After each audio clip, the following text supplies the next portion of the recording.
Magandang araw po sa ating lahat. This is Councilor Danny Dayanghirang. Pag-usapan po natin yung pera ng sambayan ng Pilipino. Pag ikaw ay nagtatrabaho, binabawasan tayo yung payroll ninyo. O tayo, dati. Sa government, meron kaming GSIS. Merong PhilHealth. Sa private, merong SSS. Merong Pag-ibig. So, pera natin yun, ha? Pinagtrabahuan natin yun. Itatanggalin yan doon sa ating sweldo monthly. Yung PhilHealth natin ay para gamitin para sa health, parang health insurance, parang reserve funds para sa mga may sakit. At anytime, pwede kang mag-apply ng PhilHealth. Unfortunately, sa daming nagko-contribute sa PhilHealth, maraming pera yung gobyerno. Kasi ibabawas mo yan sa buong Pilipinas na trabahante ng government, yung PhilHealth funds. So, billions ito. Ang dapat rules dyan, yung pera na ito ay gamitin sa purpose bakit kinulikta. Kinulikta natin yon kinulikta ng gobyerno para sa ating kalusugan, para sa ating, sa Bisaya pa, panglawas or health. Unfortunately, nung nakita ng gobyerno na maraming palang pera ito, gusto nilang kunin. Imelda, gusto nilang kunin 90 billion, ililipat nila doon sa treasury. Ibig sabihin, pera ng PhilHealth ito, kunin namin yan, ilipat dito sa gobyerno. Pera ng gobyerno. Ngayon, ilang mga citizen, mga lawyer, pumunta sa Korte Suprema. Ito yung sinasabi kong separation of power. Pag merong different interpretation sa batas kung anong tama, pumunta ka sa Supreme Court. Nung dumating sa Supreme Court, nag-issue ang Supreme Court ng temporary restraining order. Ibig sabihin, huwag niyong galawin yan. Now, dito sa Pilipinas, we are governed by the rules. We are governed by the law. Now, ang pinakataas-taasan na ng hukuma ng Pilipinas, ang Supreme Court, nagsabing, temporary, huwag niyong galawin yan. So, ihinto ninyo. So, alam mo, sino pa bang mas mataas sa Korte Suprema? Wala na. Langit na, Diyos na.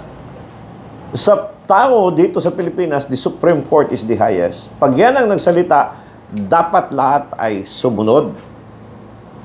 Pag tayo ay sumusunod sa batas. Now, in the case of the PhilHealth, they are ordered temporary restraining order. The Supreme Court issued a temporary restraining order on the transfer of 29.9 billion from the Philippine Health Insurance Corporation to the Bureau of Treasury. Insurance Corporation, PhilHealth, ililipat sa kaban ng Pilipinas, ng gobyerno. Kasi dito kumukuha yung gobyerno pang sweldo, ano-ano. Pero itong PhilHealth, ang purpose nito, the spirit of the law, para sa panglawas ng tao, kalusugan. At kaya sabi ng Supreme Court, huwag niyong galawin yan. Kasi nag-issue ang Supreme Court ng temporary restraining order. Now, anong epekto nito? Of course, pag may restraining order, ongoing pa yun yung mga hearing dyan. Kasi temporary lang, nire-restrain lang. So, pasasubmitin lahat ng mga position paper, yung gobyerno at saka itong petitioner na ayaw huwag ipagamit yun, dapat sa health lang. Now, this can even affect infrastructure of some funds can be diverted from program project to unprogrammed but pressing project. So, sabi ng isang professor na si Leonardo Lansuna Jr., economic professor ng Ateneo de Manila, ito ay posibleng makaapekto sa mga project ng gobyerno. So therefore, anong challenge ito? Ubos na ba ang pera ng gobyerno? Ayun. Wala na ba iba tayong makukunan? Bakit itong problema sa kalusugan na kung saan karamihan pa natin ay halos hindi makabili ng mga gamot, pambayad sa ospital, dahil walang pambayad, yung pa ngayon ang gagamitin dito sa mga project nito. So, yun yung issue dyan. So, therefore, ang challenge dito, ang sabi ng isang professor, baka makaapekto. Dahil baka wala ng pera, kaya kinuha na nga doon eh. Ma-remember ninyo, nagbinta pa tayo ng gold. Ngayon, sinong bumili ng gold? Another tanong naman, sinong bumili ng mga bulawan na to? Gipambaligya sa laing nasod or gibaligya sa gobyerno? Pilay palit. Wala takabalo. That is why, in governance, transparency is very important. Now, in the case dito, ito yung binanggit ng PhilHealth, ng isang professor. Binanggit din ni Mr. Lansuna that the PhilHealth Fund transfer to former President Benigno Aquino, yung dating namatay, Development Accreditation Program which the High Court rolled against. Ibig sabihin, meron na ata mga president ito na talagang hindi dapat gamitin. So, challenge ito ngayon sa gumagawa ng batas. Sinong nag-a-allocate ng pera? Yun. Congressman, senador, anuin natin ito. Yun. Alam mo, to run the government is not easy. Yung akala natin madali magpatakbo ng gobyerno, hindi. Dapat marunong ka. Itong projection ng bagyo, may Christine, merong Leon. Nakuha nyo? Merong mga Christmas bonuses. Ang mga empleyado ng gobyerno, binibigyan yan. Yung mga project, yung sinusuplayan ng gobyerno, yung mga binabayaran, yung utang natin, yung debt cap. Utang ng utang, saan kukuha ng pambayad? Natural, dito sa taxes. Patataasan mo yung taxes ng mga tao, napakamahal ng bilihin. Saan ka ngayon pupunta? Ang sweldo ng tao, the same. Dati yung itlog ata, Dave, 9 pesos lang. Ngayon, 11 pesos lang. So, 12. Paano? Ang sweldo, the same. Kaya marami nang umiiyak. Ngayon, yung ayuda naman, okay yun. Pera natin yun. If I will be asked, go. But again, after 1, 2, or 3 days, wala na. So, malaking problema po yung ating bansa. Bakit nagkaganito? Yan ang question. So, we go back again. Sino yung nag-a-allocate ng pera? At saan napupunta yung pera? Now, pag gutom ang mga tao, anong gagawin? They will go to drugs dahil marami ang pera dito. Madali. Magkakaroon ng eleksyon.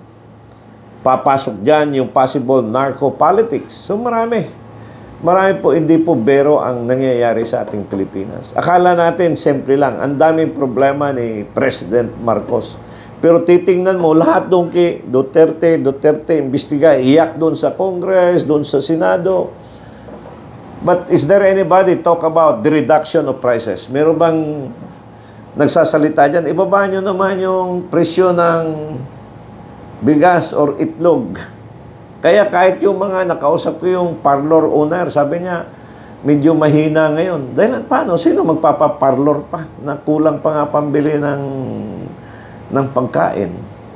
So, now, pag wala pumupunta sa parlor, walang trabaho yung nandyan sa mga butik.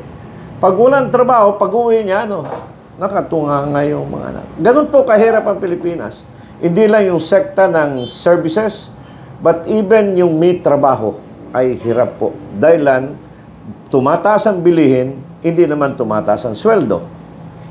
Now, pagdating naman sa health sector, meron tayong pera para sana sa mga gamot, palakasin yung mga health center, yung pala ay gagamitin sa ibang purpose. Ang sabi ng Korte Suprema, no, do not touch that. Yung po yung history ng PhilHealth, Philippine Health Insurance Corporation. Sinabi ng Supreme Court, huwag niyong galawin. So, temporary lang din po. Temporary order, restraining order. Parang sinasabi, huwag muna. Then, magdidebate pa. Hanggat sa muli, sana po ay meron tayong natutunan dito sa kaunting oras ng programa natin. This is Councilor Danny Dayanghirang.